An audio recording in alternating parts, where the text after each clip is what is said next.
안녕하세요. DC백 터보 117강 시작하도록 하겠습니다. 자동차 메이커에서 개선하지 못하고 있는 기술, 배기압 증가입니다. 어떻게 하면 배기압을 감소시킬 수 있을 것이냐? 이 부분요, 중요합니다. 이 부분을 해결하지 못하기 때문에 엔진은 골골거리고 시름시름 하면서 연비도 떨어지고 출력도 떨어진다. 그런 결과를 운전자는 예측하지 못했는데 시간이 지나면서 차량 상태가 나빠진다. 연료도 많이 먹는다. 왜 그런 현상이 발생할까에 대해서는 생각을 하지 않고 있습니다. 그런데 분명 자동차 메이커에서는 이런 부분을 알고 있을 것입니다. 아는데도 왜 못하냐? 기술 개발의 한계성을 가지고 더 이상 도전하지 않았기 때문입니다. 왼쪽 DPF 입구를 한번 보세요. DPF 입구 쪽에 보시면 입자상 물질이 고착되어 있습니다. 이 입자상 물질 속에는 고상의 탄소 입자, 슈트라 그러죠. 이 부분이 붙어 있고, 가용유 기성분은 엔진 오일과 연료가 완전히 연소되지 않은 상태의 성분, 황산염, 이렇게 세 종류의 오염물질이 포함된 입자상 물질이 응착되게 됩니다. DPF 내부에 고착이 된다, 필터에 고착이 된다 하면 배합이 걸리게 되는 거죠. 그래서 운행 조건이 좋지 않는 운행을 하게 됐을 때 이렇게 입자상 물질이 많이 응착된다예요. 그러면 성용차와 달리 화물차는 더 심하게 나타납니다. 적재량이 많거나 또는 시내주행을 주로 운행하거나 아니면 긴 오르막길을 운행하게 됐을 때 이런 현상들은 더 심화돼서 발생되게 됩니다. DPF 쪽에서 배합이 걸려서 배기가 원활하지 않으면 부수적으로 발생하는 연관된 부품들에 상당히 데미지를 주게 되는데, 자, DPF가 막혔다고 생각해 보십시오. 그러면 당연히 출력 떨어지고 연비 떨어집니다. 그런데 그 이후에 배기가스 속에 포함돼서 나오는 입자상 물질은 어디로 갈까 이거예요. 이지열 쿨러를 통해서 이지열가스 혼합부, 터보 출구 쪽입니다. 이쪽에 입자상 물질이 나옵니다. 그러면 여기서 입자상 물질만 나오면 건조하기 때문에 붙지가 않겠죠. 그냥 그 얼음만 끼어가 있어야 되는데, 이지열가스 혼합부 사진을 보면 오일하고 같이 붙어 있다는 거죠. 그리고 여기 연결된 인터쿨러 호스, 고압 호스입니다. 그 밑에 사진 보시면 고압 호스, 왼쪽 사진이 고압 호스고 오른쪽 사진이 저압 호스입니다. 그러면 고압 호스 내부도 떡지떡지 붙어 있다는 거예요. 그리고 인터쿨러 입구도 지저분하게 붙어 있죠. 자, 이 오일들 어디서 나올까 이거예요. 유전기 속에 포함된 오일이 이지열 가스 혼합부를 통해서 나오는 입자상 물질, 이 물질과 혼합되면서 이렇게 인터쿨러 호스 전단 후단에 응착이 됩니다. 인터쿨러 호스 내부에도 떡이 지가 있죠. 그런데 인터쿨러 출구 쪽을 보세요. 출구 쪽을 보면 역류로 인한 카본이 또 응착이 되어 있습니다. 그렇게 양은 많지 않습니다. 왼쪽 스로틀 바디 사진 쪽에 왜 엔진 오일이 있을까? 궁금하죠.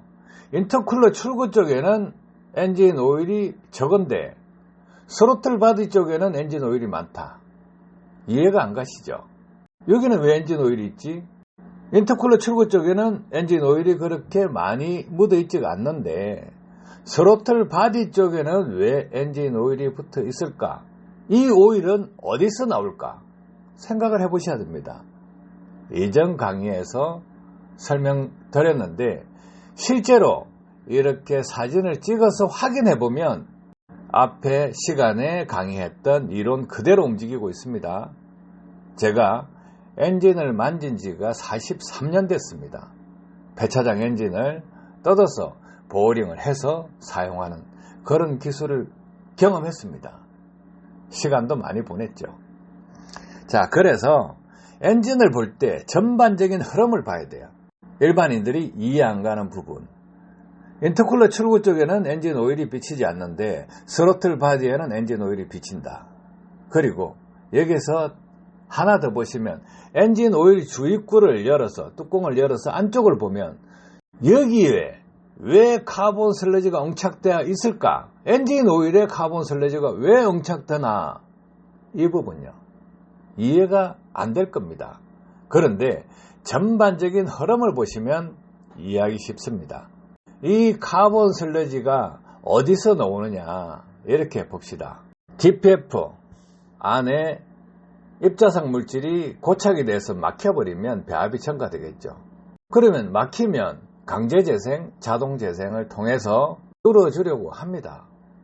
그런데 허용할 수 있는 범위 이상의 배합이 걸리게 되면 그때부터는 문제가 발생한다는 거죠.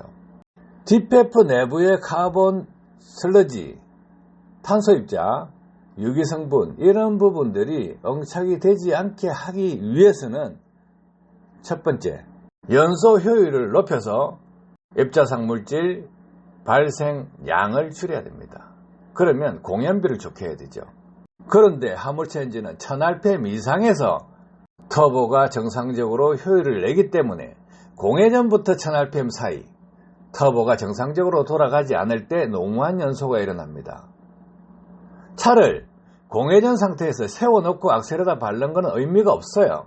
실제 주행에서는 공기가 부족한 상태, 1000rpm 미만의 공기가 부족한 상태에서 가속 페달을 밟는다 하면 연료 분사량이 5배 내지 10배로 분사되기 때문에 공연비는 절대 정상적으로 나타나지 않습니다.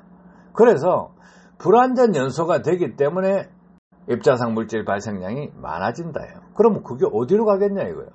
DPF 안에 차곡차곡 쌓이겠죠. 그럼 배합이 증가합니다.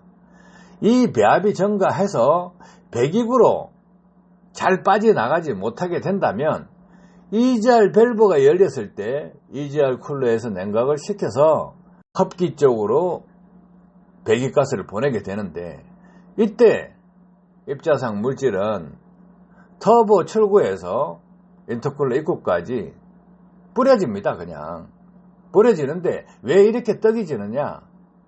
블로바이 가스 필터를 통해서 올라오는 유전기가 합쳐진다는 거죠.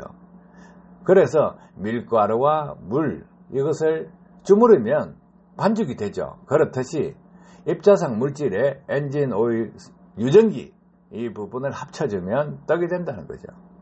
그래서 이 부분이 쌓이게 되는데 그러면 인터쿨러 출구 쪽에는 왜 없을까? 이걸 생각해 보시라는 거죠.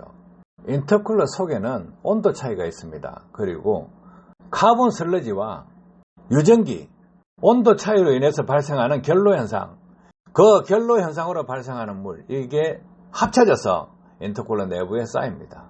그래서 아래쪽에 볼트를 2개 딱 풀면 떡지떡지한 젤 같은 이것이 나옵니다. 그래서 그 볼트를 풀어서 빼주는 행위도 하죠. 스로틀 바디 쪽에 엔진 오일은 왜 있느냐 이걸 봅시다. 스로틀 바디 쪽이에요. 디젤 엔진은 흡입 압축 폭발 배기를 합니다. 흡입을 할 때 피스톤이 당겨집니다. 당겨지면 진공이 걸리게 되겠죠. 진공이 걸렸을 때 엔진 오일은 어디로 들어가느냐 이거예요. 밸브 가이드, 밸브 실 사이로 틈새로 엔진 오일이 빨려 들어갑니다. 그러면 이렇게 흡기 쪽에 엔진 오일이 흘러 들어갔을 때 역류로 인해서 엔진 오일이 스로틀 바디 쪽으로 밀어준다는 거예요. 그래서 스로틀 바디에 엔진 오일이 오염된다는 거죠. 그러면 밸브 가이드가 많이 흔들리고 밸브 가이드 실이 패킹이 잘 안 될 때 그때는 인터쿨러 출구까지 엔진 오일을 밀어버립니다. 그래서 여기에도 오일이 떡지떡지 줄줄줄줄 이렇게 붙어있는 경우가 많이 있습니다. 수입차, 국산차 차이 납니다. 그 정도만 아시고 그러면 인터쿨러 호스, 고아보스, 저하보스 고아보스에는 보시다시피 떡이 져가 있는데 저하보스에는 떡이 지지 않았다 이거예요. 엔진 오일 한번 봅시다. 엔진 오일 주입구 뚜껑을 열었을 때 안쪽을 보면 왜 카본 슬러지가 엉차게 되어 있느냐 생각을 해봐야 됩니다. 피스톤 압축링 오일링으로 빠져나가는 배기가스, 연소가스 이 부분에서 엔진 오일로 침투되는 배기가스가 이렇게 카본 물질을 가지고 있지 않습니다. 그런데 이렇게 카본 슬러지가 그대로 덩어리져서 붙는다. 왜 붙을까 생각을 해보세요. 이 부분은 배합 때문에 그렇습니다. 배합이 걸리게 되면 배기 행정에서 배합이 걸리면 배기 밸브 가이드와 배기 밸브 가이드 C를 통해서 실링이 제대로 되지 않기 때문에 과압으로 밀어 올려버립니다. 그러면 카본 슬러지가 이렇게 엔진 내부로 들어가 버린다는 거예요. 오일하고 섞이겠죠. 이 분말 같은 카본 슬러지 PM이 헤드카바를 열면 오일 속에 포함되는 것도 있고 녹는 부분도 있지만 녹지 않고 이렇게 테두리 카바 내부에 붙게 됩니다. 그래서 이런 부분 하나하나를 어떻게 해결할 거냐 하는 생각을 가져보셔야 됩니다. 자, 블로바이 가스 필터 있죠. 오른쪽. 이것은 블로바이 가스를 필터를 통해서 엔진 오일을 걸러주고 흡입구로 보냅니다. 필터 성능이 좋다 안 좋다에 따라서 엔진 오일을 완전히 걸러내느냐 아니면 완전히 걸러내지 못하고 유전기가 흡입구 쪽으로 넘어가게 만드느냐 이거는 기술 차이예요. 그래서 이 부분도 함부로 만들 수 있는 것은 아닙니다. 자, 필터 성능을 좋게 만든다고 해서 촘촘한 필터를 쓰게 된다 하면 어떻겠습니까? 엔진 내부에 압력이 올라가 버립니다. 오일 쪽 압력이 올라간다는 거죠. 그럼 엔진에 또 무리가 가요. 그래서 적절하게 하는데 이런 근본적인 문제를 어떻게 해결할 것이냐. 원천 기술이 필요합니다. 기초 기술이 필요해요. 선진국과 달리 우리나라는 그렇게 선진국이지 않습니다. 자동차 산업에서요. 엔진을 개발할 때 합금 기술이 필요하고 열처리 기술, 가공 기술, 조립 기술 이런 부분들이 많이 낙후되어 있어요. 지금 가장 근본적인 문제는 뭐냐면 합금 기술부터 출발해야 됩니다. 열처리 기술도 필요합니다. 그런데 너무 급하게 성장하다 보니까 그 부분에 집중적인 투자와 연구가 되지 않았다. 그래서 이런 태생적인 문제를 가지고 있게 됩니다. 국산차 수입차 엔진 한번 열어보세요. 이렇게 인터쿨러 호스 내부에 카본이 떡지떡지 엔진 오일이 떡지떡지 하느냐 안 하느냐는 확인해 보시면 아는 것이고 이런 것 하나하나가 기술 차이입니다.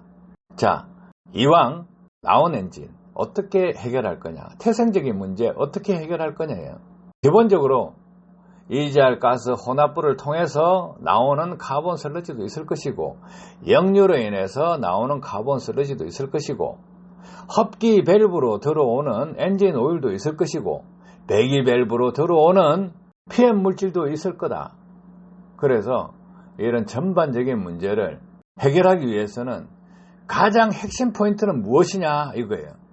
핵심 포인트는 엔진 배기구에 걸리는 배합을 감소시켜야 된다. 감압시켜야 된다는 것입니다. 그것이 필수입니다. 그런데 배합을 감소시키기 위해서 DPF를 뗄 수는 없잖아요. 그러면 DPF 쪽에는 연소 효율을 높이기 위해서는 과압을 걸어줘야 됩니다. 그런데 배기가스가 나오는 터빈 쪽은 감압을 시켜야 됩니다. 그것이 아주 중요한 포인트예요. 엔진을 오래 쓰고 싶다, 관리를 잘하고 싶다, 엔진을 까랑까랑하게 맑은 소리로 건강하게 오래 타고 싶다 하면 어떻게 하면 배합을 감소시킬 수 있을 것이냐, 이 부분에 집중을 해야 된다는 거죠. 중간 사진 밑에 보면 배기압 감압은 필수다 이렇게 되어 있죠. 이전 강의에서 많이 설명드렸다시피 DPF 내부에 가압을 시키고 배기관에는 감압을 시키는 기술이 필요하다요. 배기관에 감압을 시키면 EGR 가스 혼합부, 인터쿨러 입구, 인터쿨러 출구, 스로틀 바디, 인터쿨러 호스, 고압, 저압, 오일 주입구 이런 부분에 많은 부분을 개선할 수가 있습니다. 블로바의 가스 발생량도 적기 때문에 유전기 발생량도 줄어듭니다. 그래서 감압이 필요하다 이거예요. 그래서 감압이 필요하다 이거예요. 자, 이런 전반적인 문제, 태생적인 문제를 해결하기 위해서는 배기압, 감압 어떻게 시킬 것이냐. 간단합니다. 원천 기술이 개발되어 나왔습니다. 그래서 사진에 보시면 DC100이라는 로고가 있는 배관이 있습니다. 그 배관을 새로 만들어 넣으면 됩니다. 기술이라는 거 이런 거예요.